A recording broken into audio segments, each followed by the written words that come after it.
Welcome to Squaretalk, a podcast where we explore e-commerce and content production. My name is Philip. I'm your host as well as a content and brand manager at Squareshot, the easiest way to get product photos on the internet.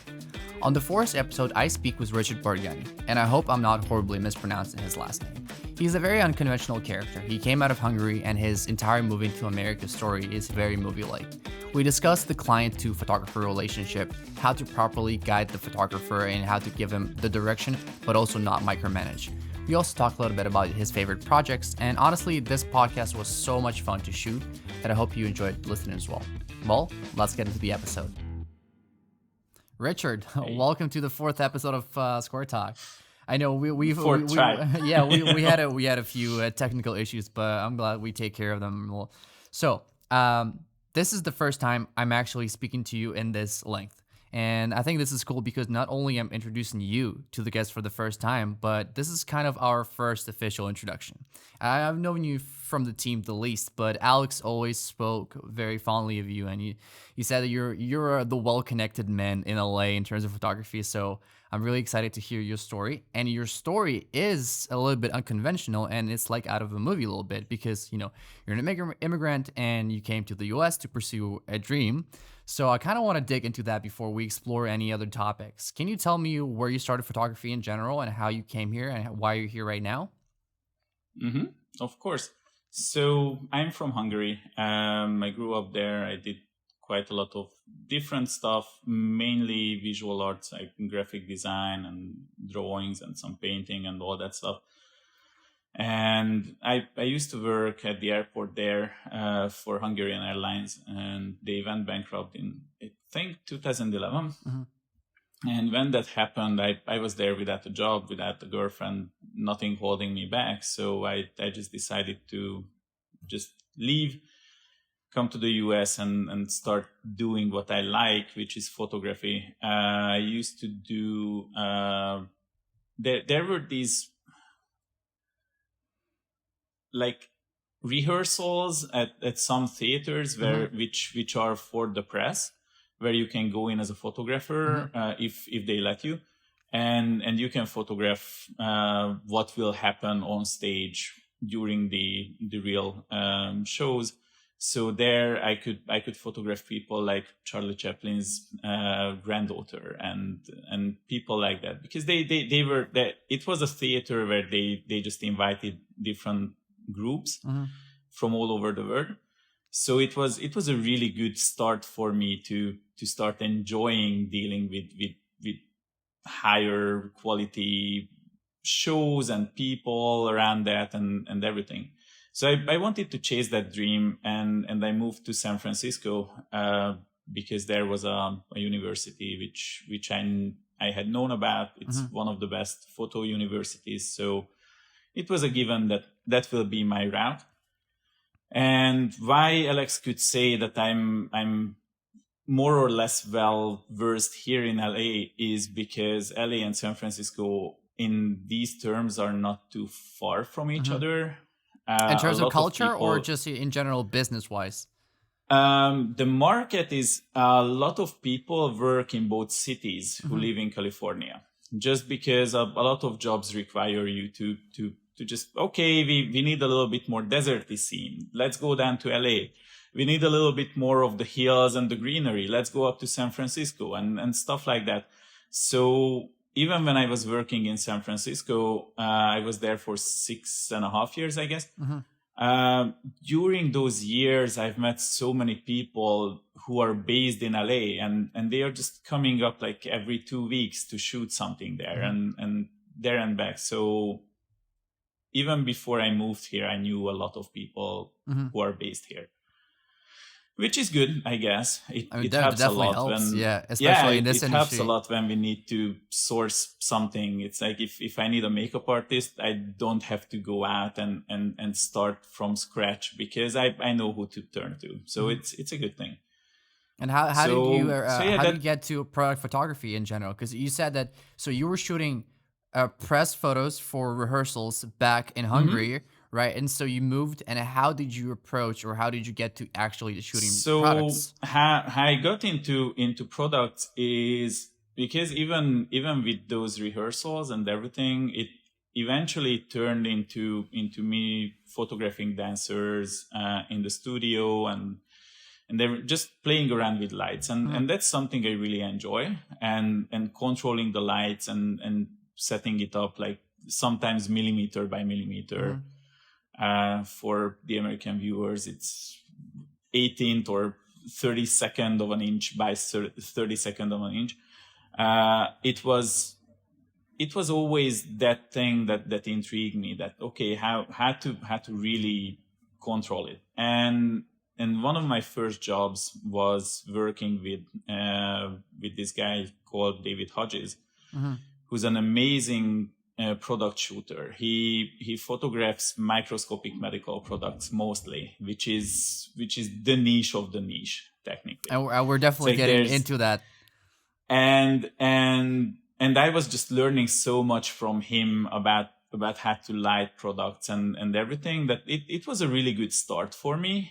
And I just got stuck with it because again, it's, for me, in some ways, it's easier than photographing people because I can control it much more, and I don't have to listen to, oh, but my leg hurts, but my tummy hurts, my whatever, which is the negative part of that. Of course, there are so many positive parts of photographing people because it's social and everything, but it's just, for me, it became that, okay, I can give up those positives for getting rid of the negatives. I can't not ask you, was it a tough decision to move to the US, leaving home? I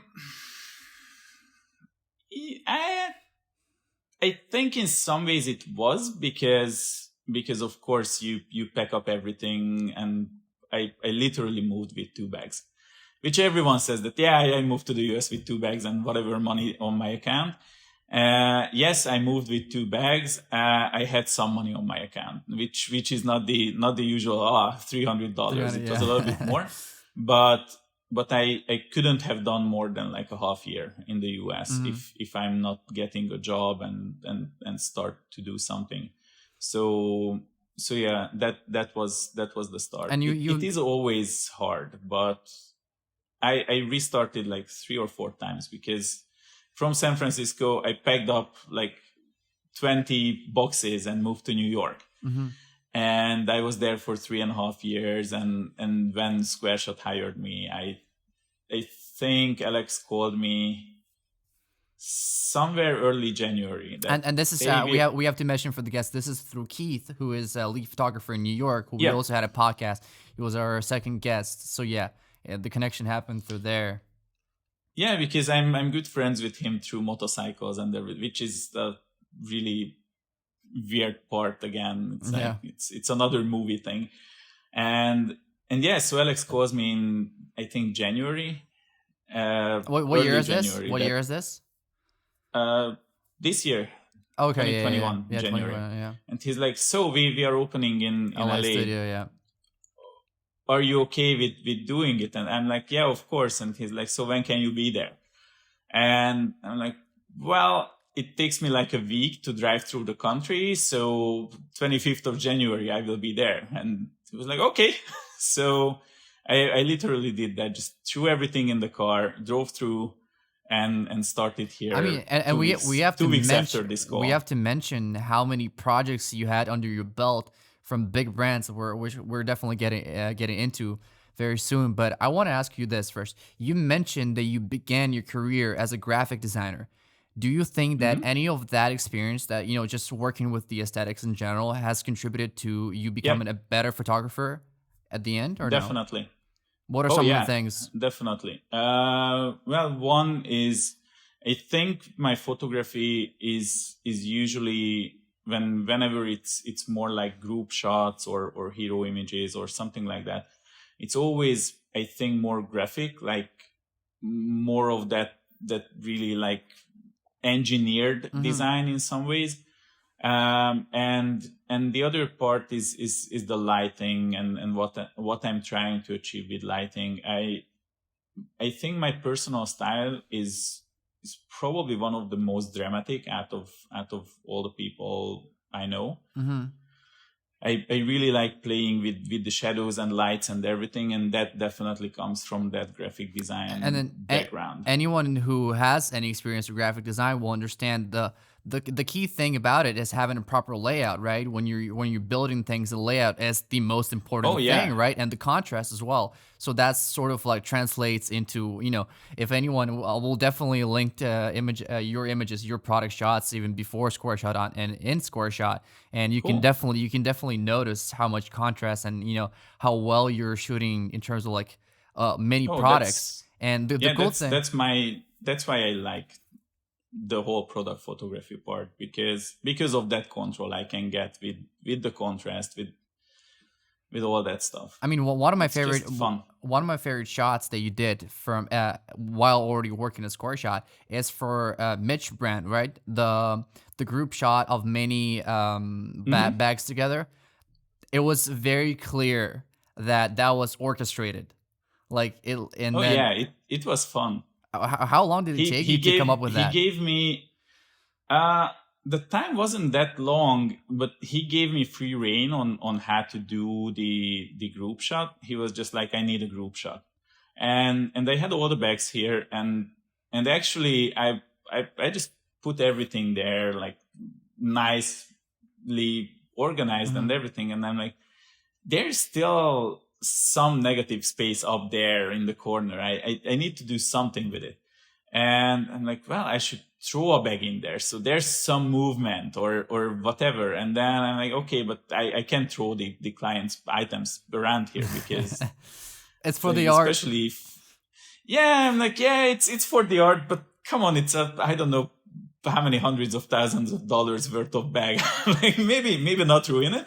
So I just had to come up with an idea on how to make it look flying through the air while it's still there. So I just built this whole contraption for it, which hangs it, and then I think it really looks like it's flying. No, there. definitely. So, I feel like the action itself kind of brings the image to life, and so my question here is there a secret to actually bringing images to life even if you cannot show action?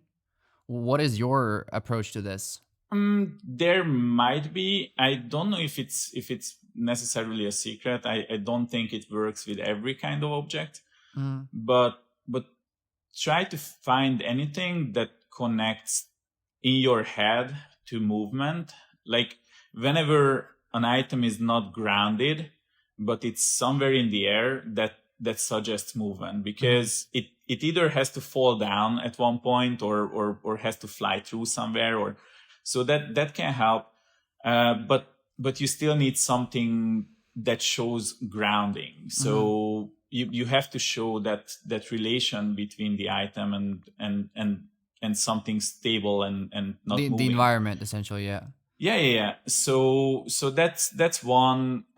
You can always play with angles in a way that whatever brings something that's a little bit uncomfortable into it. If it's something like this, this will be movement because it's uncomfortable. It's like it needs to move somewhere. It can't stay like this forever. Yeah. And so I think trying to come up with these kinds of movements where you suggest that something has to happen because it just can't stay like that forever. Do you think it's important for brands to have images like this in addition to just plain simple images like just on white general? How do you think that benefits the brand? I do think so, yes.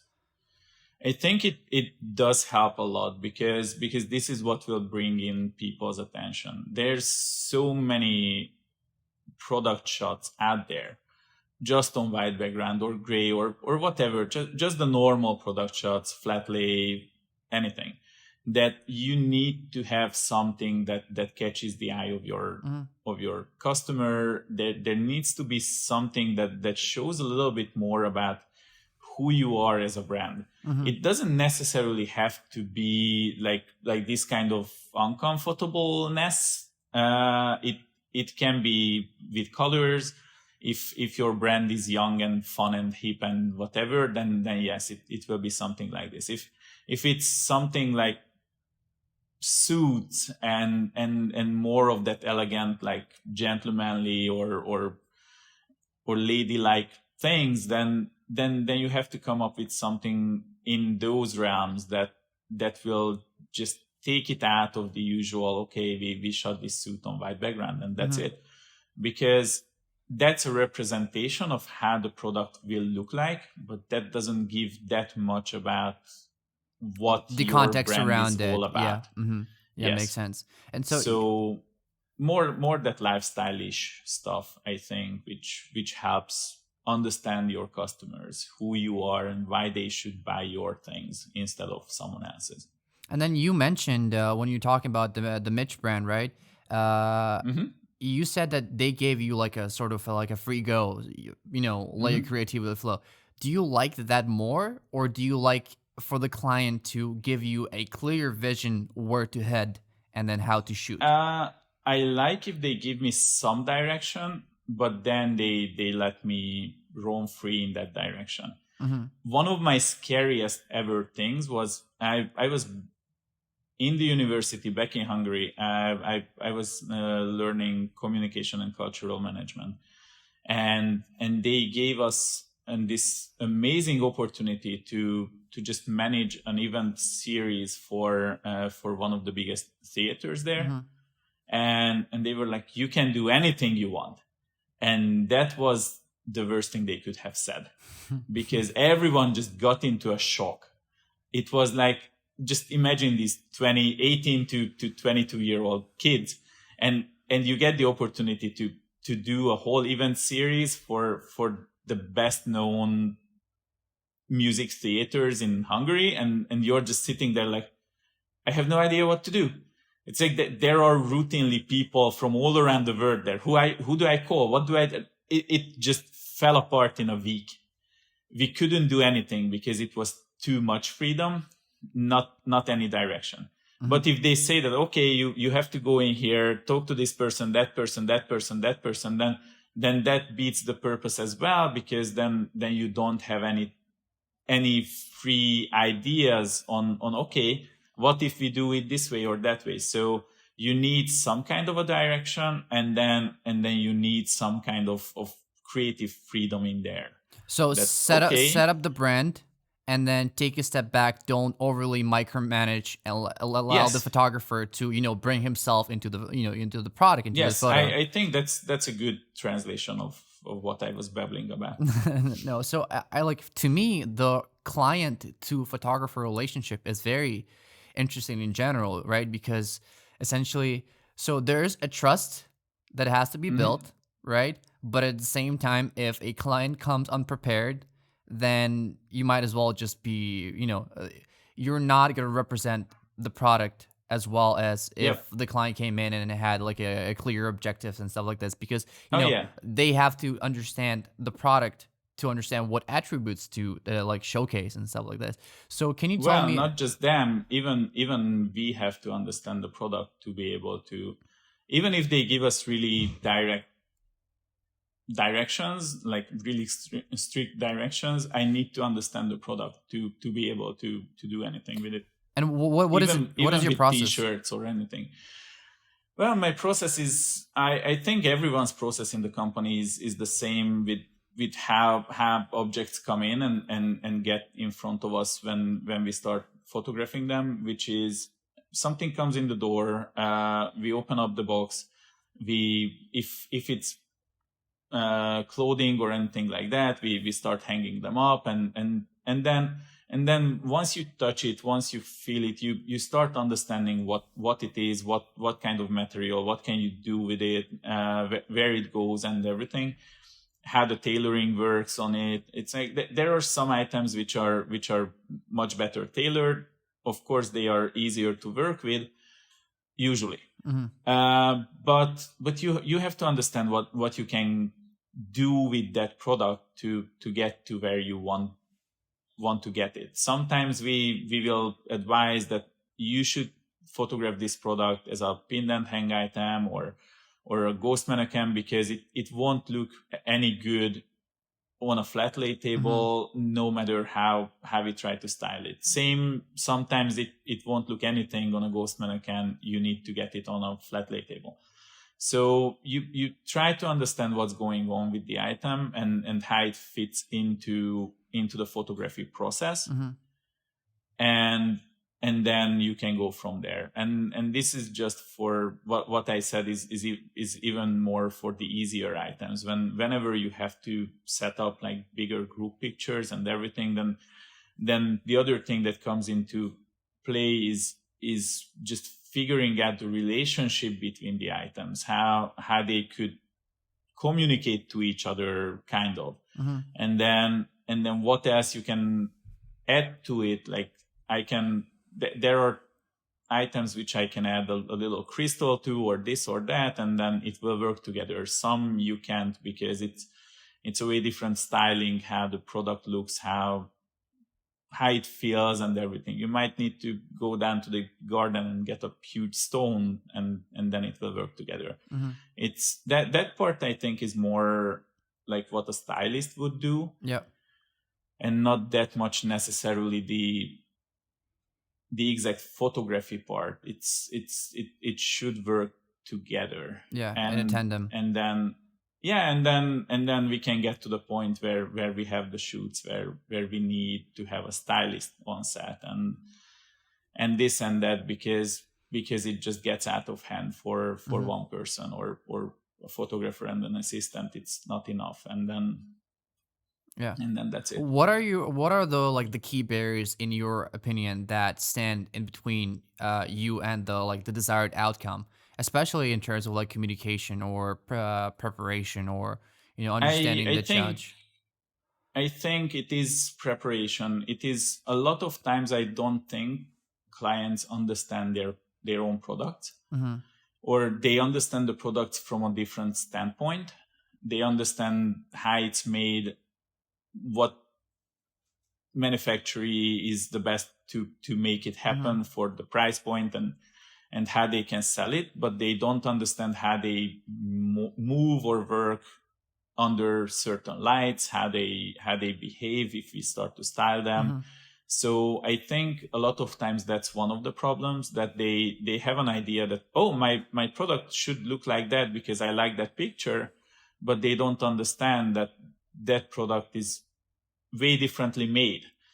If it's tailored way differently, then I might not be able to get the same outcome because it's just not made to do that. Yeah. And things like that. So at that point we can start a back and forth between us and the client. Hey, this is what's working with your item, this is what's not. I show pictures, we send tests and everything, and just start a conversation on that. Do you recommend doing tests beforehand? Yes. If you don't know us, if we don't know you, if you have multiple items, yes, definitely we should do tests, because if not, then we just get lost in the whole conversation. And if we have an order which is like 100 items or 100 pictures, and we don't do a test, then we can mess it up quite badly, because it might not be what the client wants. Just aligning the expectations. Yeah. So for example, we have a client right now who did a test actually, which went under another name or something. So it wasn't apparent at first that we had a test done in a different studio for them, and whatever they sent us, the order sheet, it just said flat lay images. So I started shooting flat lay images, but because it is around 100 images, I sent them some tests that, hey, this is what I'm thinking. Is this good for you? And they came back that yes, but we wanted ghost mannequin images. And I'm like, that's great, but it never says anywhere that you want ghost mannequin images.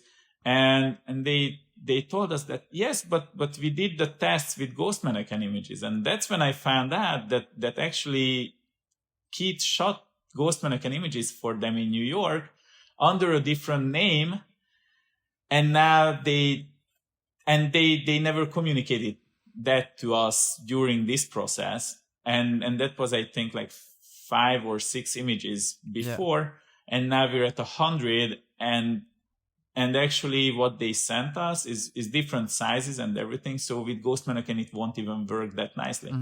So that's the other thing. Just try to communicate and give us as much information as possible before we even start the process.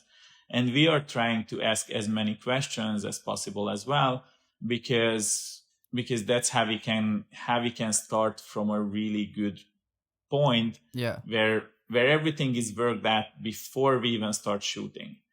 Is if we have to stop with the shooting and go back and forth and trying to figure out those questions at that point, that takes up time for both us and the client much more than if we work this out before. I mean, this process is already complex enough, so not being prepared in general just puts you at a disadvantage straight up.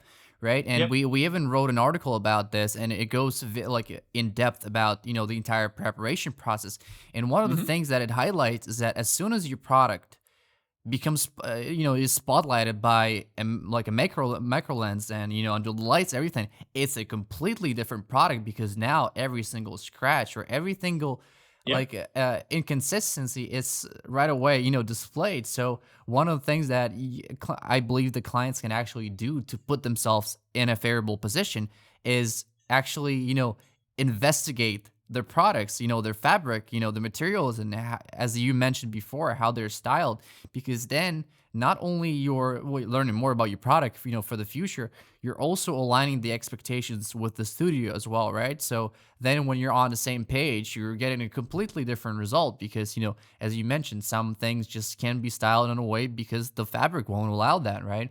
And that's why picking up very properly selected and carefully selected references that have, maybe the same material is very important, because, if we're talking, some cottons or whatever, and the other product is made out of, anything that doesn't stretch as much, you're just not going to get the same image. And so, and I want to take a step away from this subject, and I want to go a little bit into a very tricky subject, which is photography versus 3D images. And I know you've had experience in the medical machines industry, right? Shooting that. And so my initial question is, where actual product photos have, advantages over 3D models, and then where 3D models are going to do a better job? So it's good that you brought up the medical products, because I think I've seen that kind of imagery, like 3D versus photo. They're the most, just because photographing those items just presents so big hurdles, because they are really tiny. You really have to have the equipment for it, which is usually phase 1 or Hasselblad cameras with crazy macro lenses. With there was one which, when we photographed that, we had to put in so many macro rings just to get it even closer, that we had to support the lens from below so it's not drooping. I think we got, at the end, we got into some like a meter length from the camera body. That's absurd. To the end of the lens with everything. But that was a stand that's like this big. You won't even see it on the camera. It was just a few millimeters length. We even had to switch off the music in 2 rooms away because it was shaking the product itself. It was crazy.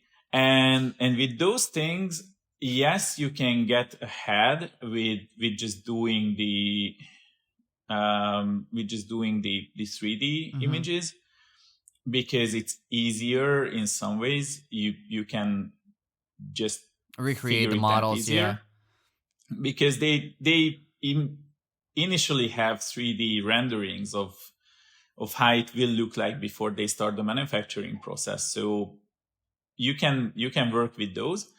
But at the same time, what's the problem with that? is you will always see that is a 3D image. No matter how well it's done, it's too perfect. It doesn't have the same lighting qualities and all that stuff.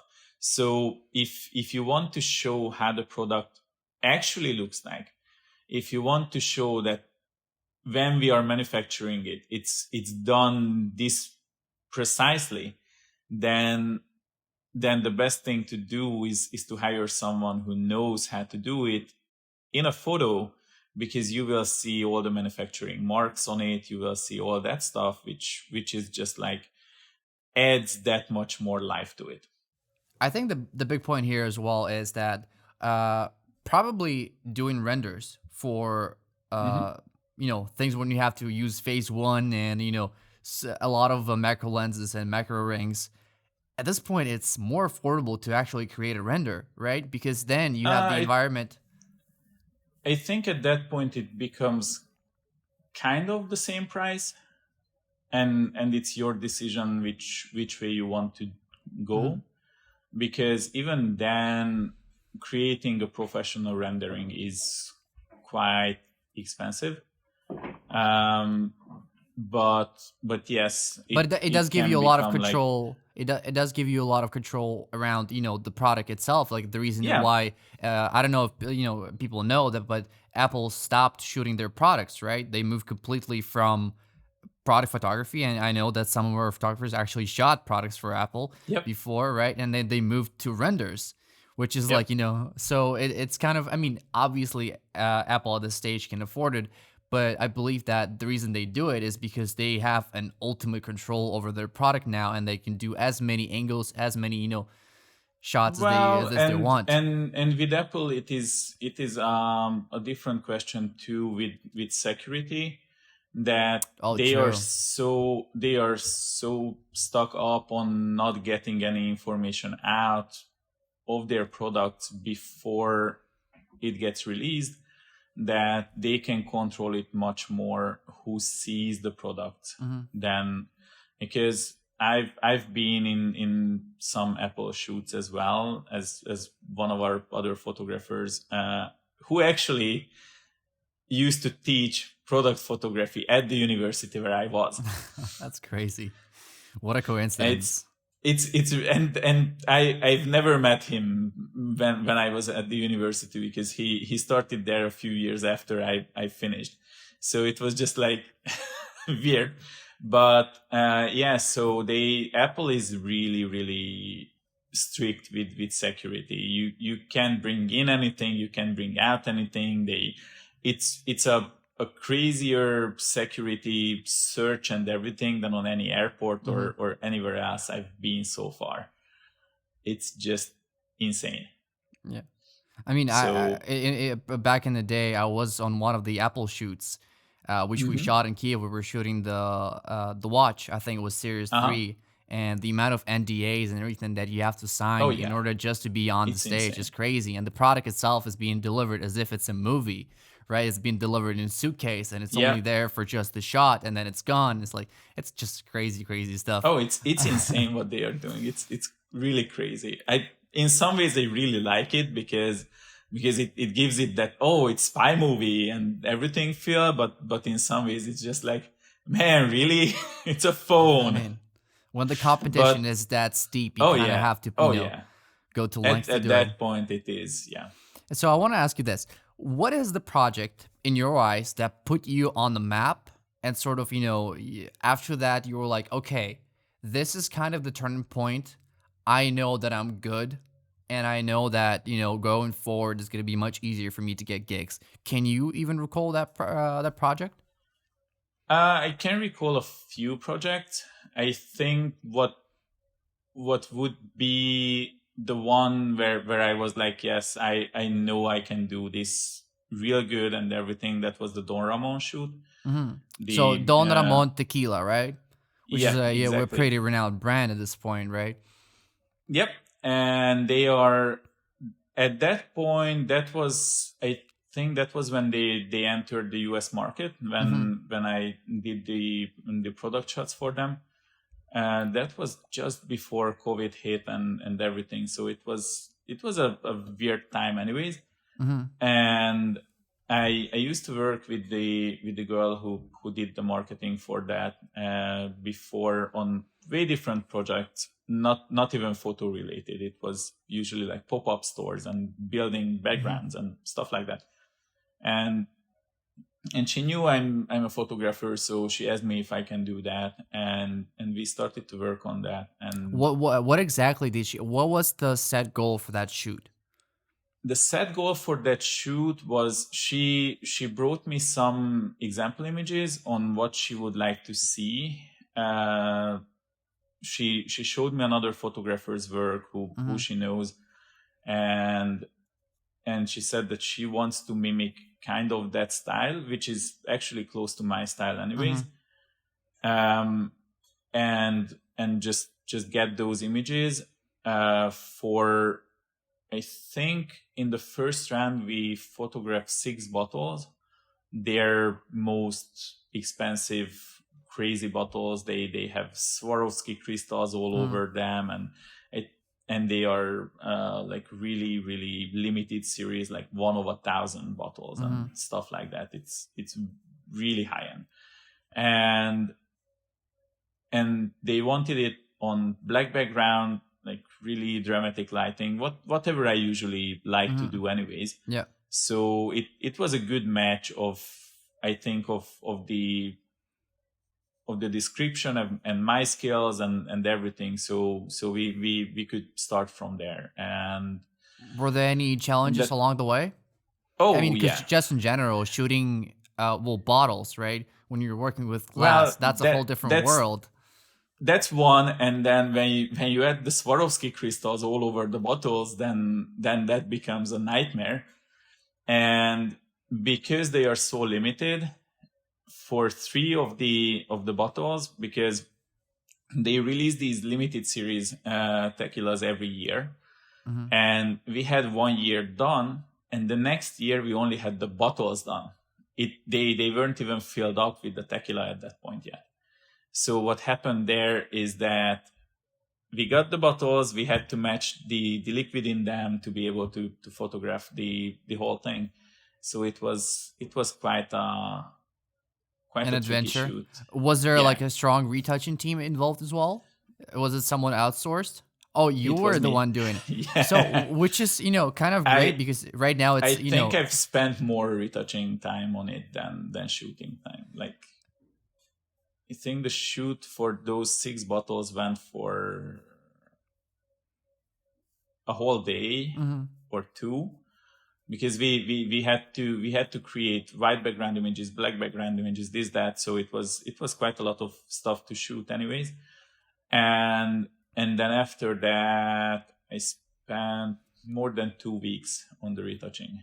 I mean, isn't it always the case when you have to spend more time retouching than photographing?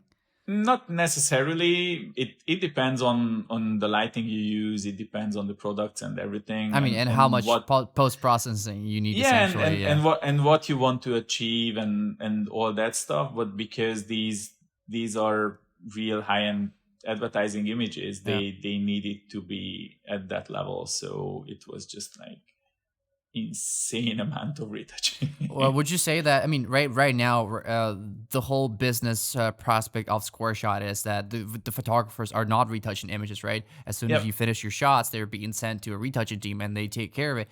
Would you say that, just in general, having experience in high-end retouching helps you understand when the product comes in, if it's retouchable or not? Because, we spoke over the last podcast about, that sometimes product come.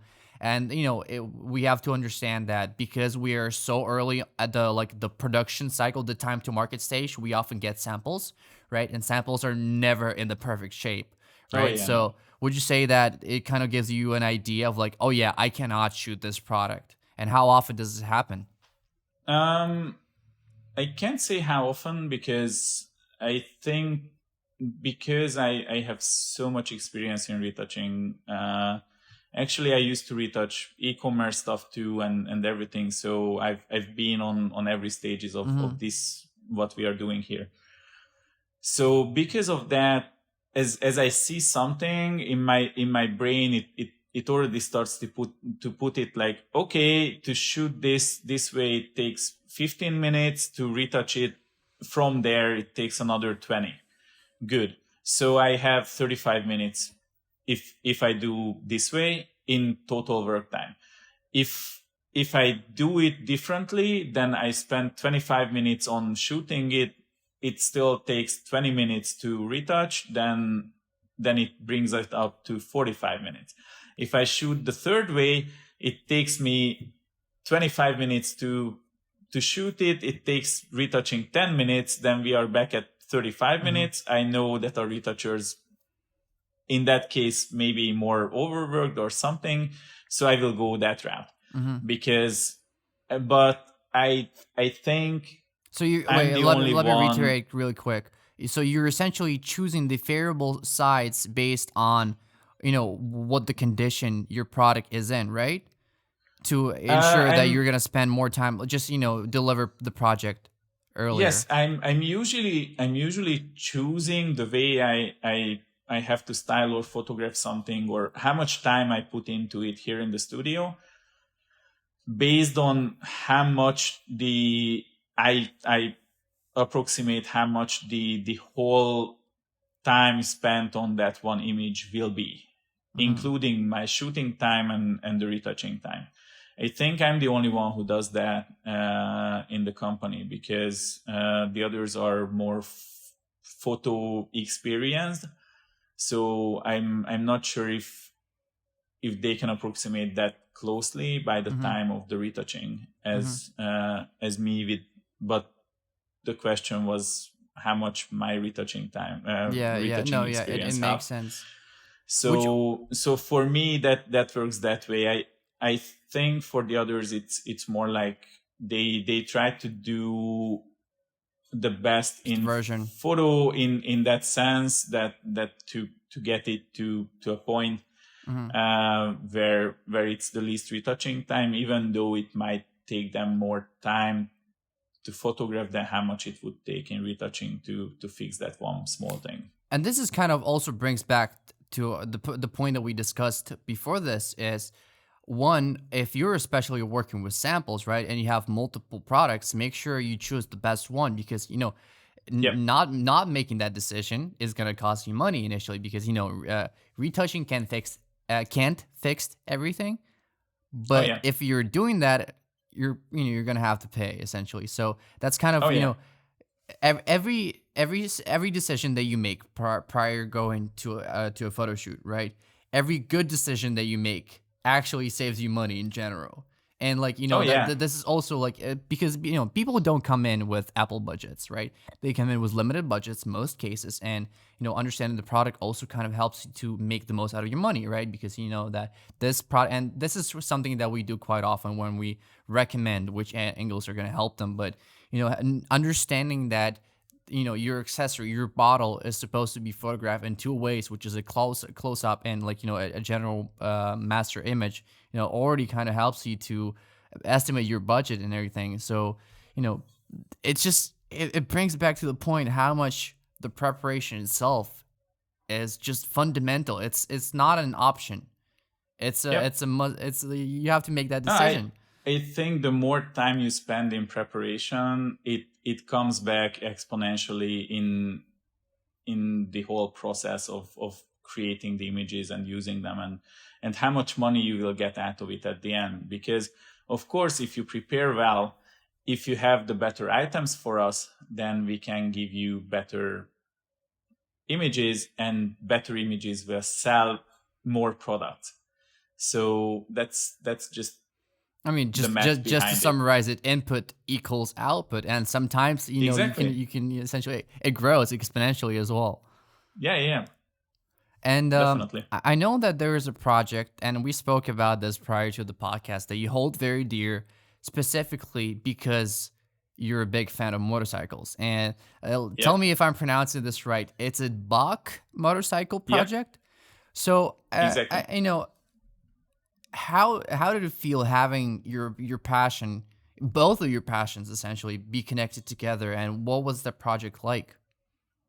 So it's the best feeling ever when I photograph motorcycles or anything motorcycle related, because if I'm not here, I'm on a motorcycle. That's basically my life. I run a small motorcycle group here in LA and everything. So it's always something motorcycle if it's not photo. And through that, I know these guys. They are a France-based company. They have a shop here in LA, and they build amazing custom motorcycles. And we were talking when they were building that particular bike, which I guess you can show some pictures. Yeah, we'll definitely somewhere. show pictures. Yeah. And then when they were building that, I rode that bike during the process. Sometimes when it got the new wheels, I rode it. When it got the new whatever, I rode it just for like a mile or something. But it was fun. And then when they finished, they were like, so here's the bike. We need to photograph it. And we spent, I think, 2 weeks about just going around in the city, figuring out where it would look good, what would go well with it, because it's a modern classic looking bike, so it has this really distinct vibe to it, and we just had to find the places where it will look good, what will just help it the brand better. story, the product story, right? Every product has to have a story to Exactly. You need to know what that product is about, what it wants to sell, tell, anything. These bikes are really expensive. It's like, I think the cheapest ones they build start at like $35,000 or something like that, which is quite up there. So for that to be able to sell, you really need to know your audience. You really need to know who you are catering to, who wants to see what. And you have to show that to them, that yes, we know that you are the person who wants to ride it in the city and but look really cool and gentlemanly and this and that. So you put all that together and you find the places where these people would probably show up with a bike like that. So that's where you put the bike, and that's where you photograph it. So it was, again, like 2 weeks of pre-production, just figuring out where to go with that bike, and then figuring out how to photograph it. Do we need the people in it? Don't we need the people in it? What's going on? How should we do this? And I think we did a few small snippets of like video stuff too. I know that they did a whole video shoot on that bike separately from this. So there was quite a lot of different cogs in this whole machine, which just brought them to what they needed at the end. And so one thing that you said is essentially when you have a product, right? You're not just selling the product itself. You're kind of selling the message that it portrays in a way. And we're not talking about something like drop shipping, but when the product actually has a brand behind it. And the whole how I see it specifically is that you're selling an image and a lifestyle that comes with it. So even though catalog photos are gonna accurately represent the actual product, you need to have something that's gonna go complementary images essentially that gotta go with it and gonna sell the idea, the world of you in that product or using that product essentially. And so I feel like this is a very important thing to just highlight, because in the world that we live in, when it's so high paced, it's so dynamic, and there's so many things and there's so many products, I feel like that is your key differentiator right there, right? And that's why when you're thinking about, okay, so I have this product and I have to invest into content. I mean, the greatest thing that I realized when just working in Squareshot in general, e-commerce does not exist without photos, and this is the truth that's gonna stay there for as long as e-commerce exists. So when you're thinking, do I invest into content or not? It's not if I invest, but how much I am supposed to invest, because that's going to be your driver your sales essentially, and that lifestyle that you're bringing along with it, understanding your product, understanding the story behind it, it's gonna, you know, put you on the map and, you know, sort of put you aside from the competitors and stuff like this. Oh so yeah, I just wanted definitely. to bring them. Especially lately, when right now I think there's 10 times as much ships sitting in the bay here trying to pack out their products, just because online sales just got boosted that much during the pandemic and after, that it's just everyone just buys everything online. You have to somehow stand out, and of course you have to show your products under a light which just shows how the product looks like, but on the side of it, you need to stand out as well. You need to create something that shows that, yes, this product will give you this feeling, because if you wear this product, these are the people you usually meet. These are the people who also buy this product. So you can hang out with them just based on that. For example, motorcycles. There's another small group I'm on Connected contact with, which is Royal Enfield LA. They are really nice guys. Gave me a bike when I moved here for a few weeks. I photographed for them too, for their Instagram, a few things in exchange for that. And what happened there is that because of Royal Enfield, there's a small community just forming just around those bikes, because they are one of the oldest motorcycle manufacturers who is still running. I think actually they are the oldest. They are made in India. British brought their plants there. India never stopped making them. There was like 40 years when they never changed anything on the bikes. It was just made the same way.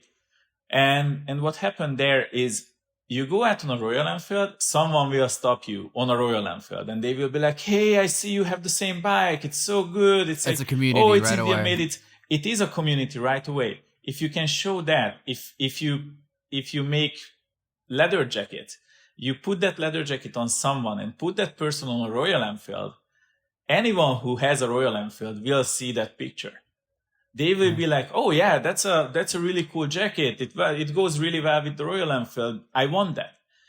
And if you just photograph that same jacket in front of a white background, you will have a nice image of a jacket and no connection to, okay, who are the people on with that jacket or whatever. If you add a Royal Enfield to it, everyone will be like, "Oh, I want that jacket. It's so cool with that Royal Enfield." I mean, because a lot of things, they essentially, they come with this pre-adjusted pack of values, essentially, right? They, you know, these things come together, so having that definitely, you know, creates the community in the first place. Oh yeah. So and if you get into that community, it gives you a really good stance in there that, okay, let's see what can we do here. It's like you get a whole base following through that immediately. And then they're essentially, you know, because the way organic sales are happening through word of mouth, it's a completely different world, right? And that's, I mentioned this maybe a few episodes ago about the story of Airbnb, that the founders actually said that it's better to have 100 loyal followers than 1,000 that are like okay with your product. And this is kind of, you know, it comes back full circle, that this is just, you know, showing those values, showing that lifestyle, showing that community is essentially what's going to set your product apart. And I want to, you know, end this podcast with a question. This is a reoccurring segment that we have is, so I'm a firm believer that e-commerce has a lot of stereotypes, especially content production in e-commerce. So is there any stereotype that you believe needs to be broken in terms of how people perceive the, you know, the content in general and maybe e-commerce right now? Is there anything that you would like to break yourself? Oh, don't get me started. Pick one. There are quite a lot. I don't know. The one thing I would really, really like to change, and that will probably raise a few eyebrows even inside the company. I would like to change the white background. That's all. It's just I don't know. I think a lot of stuff looks better on color. A lot of stuff looks better on black. It would bring more of a diverse scene.